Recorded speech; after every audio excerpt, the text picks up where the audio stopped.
তো রাত 1টা বাজার পর উনি ভাবলেন যাই, ওদের সাথে যেহেতু চ্যালেঞ্জ করছি যাই, আমার সমস্যা নেই। তো উনি আস্তে আস্তে রওনা দিলেন। আর রাতে ওই গ্রামের রাস্তাটা ভয়ঙ্কর, এটা আমরা সবাই জানি। তো উনি ভয় পান না, আগেই বলছি। উনি আস্তে আস্তে যাইতেছেন, একদম লোকালয়ের বাহিরে আস্তে আস্তে ঢুকলেন। ঢুকে মন্দিরে গিয়ে শ্মশান ঘাটের পাশেই ওয়াল করা ছিল, মোটামুটি ছোটো ওয়াল, ওই জায়গায় বসেছিলেন। বাসায় যাওয়ার প্রিপারেশন নিয়ে একবারেই যাচ্ছেন ওই টিউবওয়েলের পাড় দিয়েই। টিউবওয়েলটা মানে যিনি চাপছিল, যে কোনো একজন চাপছিল, এই শব্দটাই উনি পাচ্ছিলেন। তো টিউবওয়েল কেউ চাপছে, কাছাকাছি মানে মোটামুটি কাছাকাছি যাওয়ার পর দেখতে পেলেন কেউ একজন টিউবওয়েল চাপছে। তো উনি ভয় পেলেন যে এত রাতে গ্রামের কে হবে, তো রাতটা কোনোভাবে পার করা যায় কিনা। এই জন্য তারা সবাই যে কোনোভাবে ধরে বেঁধে রাতটা পার করছে। বুঝতে পারছে বড় কোনো সমস্যা হয়েছে, না হলে এরকম যেহেতু আচরণ কাউকে চিনতে পারতেছে না। তো সকালেই পরিবারের লোকজন একটা কবিরাজের সন্ধান করে এবং কবিরাজ ডেকে আনে।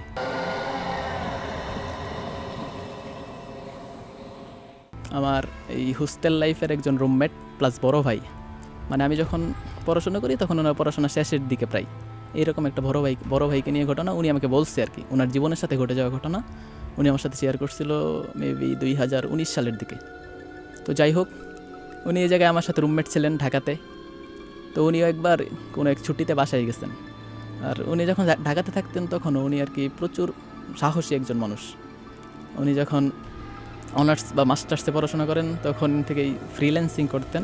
তো রাতে খুব একটা ঘুমাইতেন না, বাহিরে আড্ডা দিতেন। শহরে আমি দেখতাম, আমি ঘুমাইতাম কিন্তু অনেক রাতে 2টা-3টার পরে রুমে আসতো, এমন আর কি।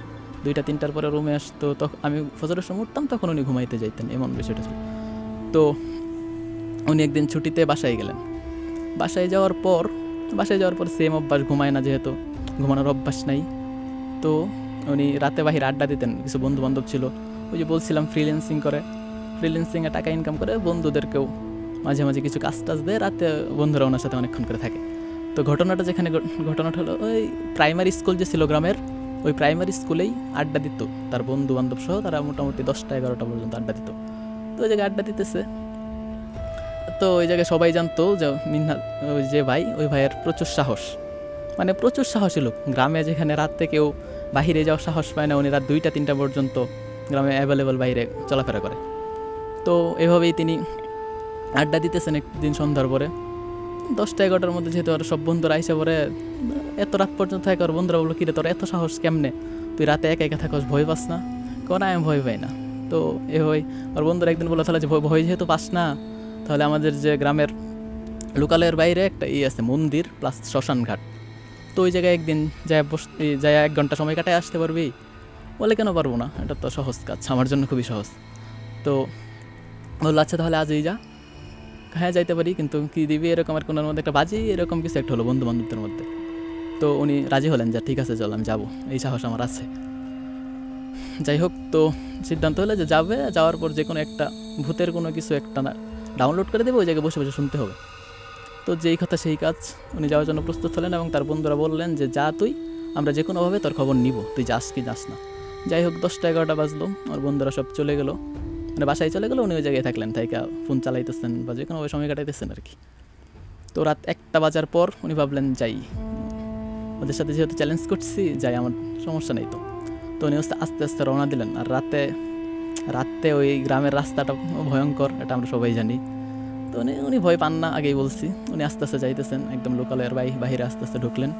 ঢুকে মন্দিরে গিয়ে শ্মশান ঘাটের পাশেই ওয়াল করা ছিল, মোটামুটি ছোটো ওয়াল, ওই জায়গায় বসেছিলেন। ওই জায়গায় বসে সময় কাটিয়ে কোনো সমস্যা হয় নাই। বললেন যে আমি কোনো ভয়ও পাই নাই, এভাবেই চলে আসছি। মানে বলতে চাচ্ছি উনি এই লেভেলে সাহসী লোক, উনি ভয় পান না সাধারণত, এমনি অনেক কিছু দেখছে বাহিরে। যাই হোক, ঘটনায় ফিরি। ঘটনাটা হলো ওই প্রাইমারি স্কুল যেখানে আড্ডা দিতেন, ওই ঘরটাকে কেন্দ্র করেই। তো একদিন ওই সেমভাবে আড্ডা দিতেছে বন্ধুদের সাথে।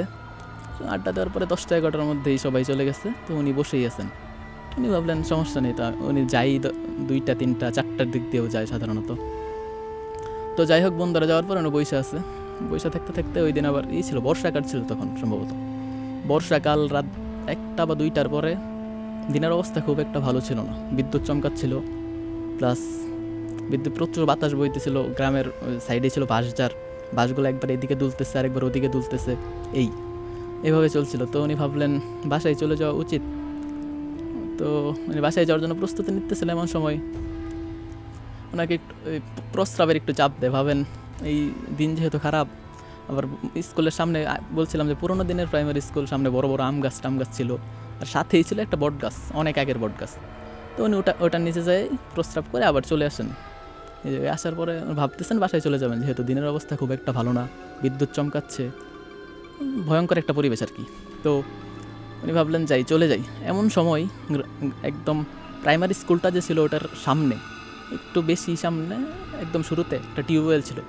মানে স্কুলের ছাত্ররা পানি টানি খাইতো, গ্রামের লোকেরাও পানি নিত, এরকম একটা টিউবওয়েল ছিল। হঠাৎ শুনতে পাইলেন যে টিউবওয়েল কে জানি চাপছে। উনি একটু মানে চমকে গেলেন, এত রাতে গ্রামের কারোর তো এই জায়গায় আসার কথা না পানি নেওয়ার মতো, এমন চমকে গেলেন। খুব একটা ভয় পায় নাই তো ভাবলেন কি করি, এত রাতে তো কারো এই জায়গায় আসার কথা না। যাক, উনি সাহস করে ভাবলেন বাসায় যেহেতু যাবই, গিয়ে দেখি ওই টিউবওয়েল পারে যাই, যাওয়ার সময় দেখি যদি গ্রামের কেউ কোনো বিপদেও পড়তে পারে, যা একটু সাহায্য করলাম। তো উনি বাসায় যাওয়ার প্রিপারেশন নিয়েই একবারেই যাচ্ছেন ওই টিউবওয়েলের পার দিয়েই। টিউবওয়েলটা মানে যিনি চাপছিল, যে কোনো একজন চাপছিল, এই শব্দটাই উনি পাচ্ছিলেন। তো টিউবওয়েল কেউ চাপছে, কাছাকাছি মানে মোটামুটি কাছাকাছি যাওয়ার পর দেখতে পেলেন কেউ একজন টিউবওয়েল চাপছে।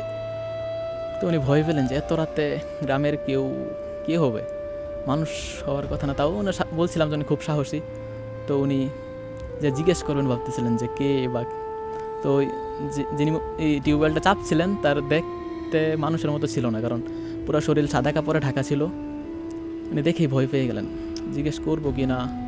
মানে ভাবলেন এই জায়গায় যেহেতু সবসময় বসে থাকি, দেখি মানুষ, আচ্ছা যাই দেখি, জিজ্ঞেস করি। উনি কাছাকাছি গেলেন, মোটামুটি যাই জিজ্ঞেস করলেন যে কে। এরপর উনি যেটা দেখলেন ওটা দেখার জন্য প্রস্তুত ছিলেন না। উনি আমাকে যেটা বলছেন যে আমি হঠাৎ এইরকম পরিস্থিতিতে পড়বো আমি কখনো কল্পনাও করিনি। উনি হঠাৎ করে ঘুরে যায়, মুখের মানে উনি কেমন ছিলেন ওটা ভাষায় প্রকাশ করার মতন। উনি আমাকে যতটুকু বলছে, মানুষ তো ছিলই না, ভয়ঙ্কর একটা অবস্থা ছিল। তো উনি আর কিছু না ভেবে দৌড় শুরু করেন এক প্রকার। বাসার দূরত্ব বেশি ছিল না, এই সর্বোচ্চ 4-5 মিনিট হবে।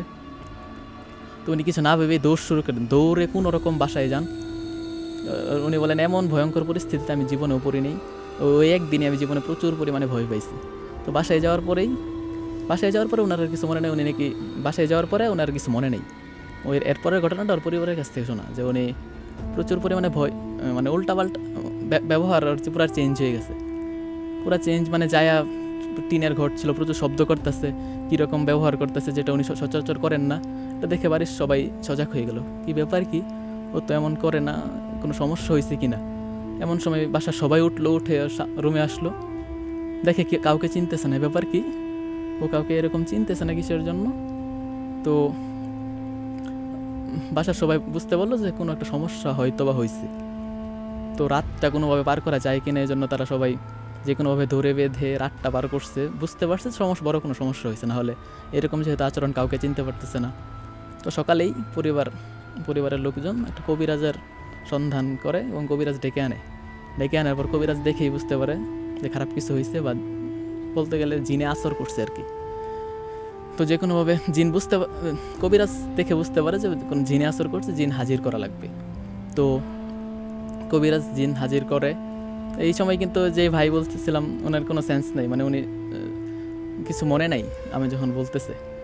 তো জিন হাজির করা হয়, হাজির করে বলা হয় যে কি তুই কিসের জন্য ধরছো সরে, এরকম বলা হয়।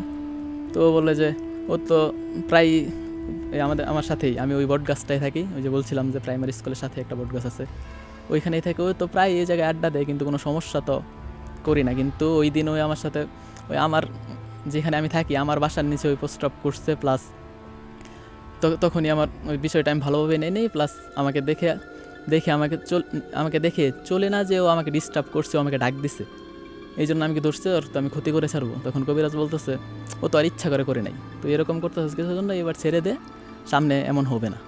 তো কবিরাজ মানতে চায় না, তারপরে কবিরাজ জিন মানতে চায় না। কবিরাজ এক প্রকার থ্রেট দিয়েই স্বীকার করে নেয় যে এবার ছেড়ে দে, নাহলে কিন্তু আমিও দেখে নেবো তোকে। যাই হোক, তারপরে ছেড়ে দেয় যে আর ওখানে যাবে না বা ওকে ডিস্টার্ব করবে না। তারপর জিন ছেড়ে দেয় এবং আমার যে বড় ভাই ছিল ওই সেন্সলেস হয়ে যায়। সেন্সলেস হওয়ার কিছুক্ষণ পরে আবার হুঁশ ফিরে আসে। তারপর থেকে অন্য সব মনে ছিল। এই মাঝখানে যে ঘটনাগুলো ঘটছে, মানে ওই যে ওই অবয়বটা দেখে যে দৌড়ে চলে আসছিল, এরপরে কিছু মনে ছিল না। ওই সেন্স ফেরার পর থেকে সব ঠিকঠাক মনে আসছে। তো এরপরে অসুস্থ ছিল বেশ কয়েকদিন, আস্তে আস্তে ঠিক হয়েছে, আস্তে আস্তে স্বাভাবিক জীবনে ফিরছে। স্বাভাবিক জীবনে ফেরার পর উনি এরপরে আর খুব একটা রাত্রে বাহিরে যায় না, গেলেও কম বা সাবধান থাকে। কোনো কিছু অনেক কিছু দেখলে উনি চলে আসে, বিরক্ত করে না। জি ভাই, এই ছিল আমার দ্বিতীয় ঘটনা।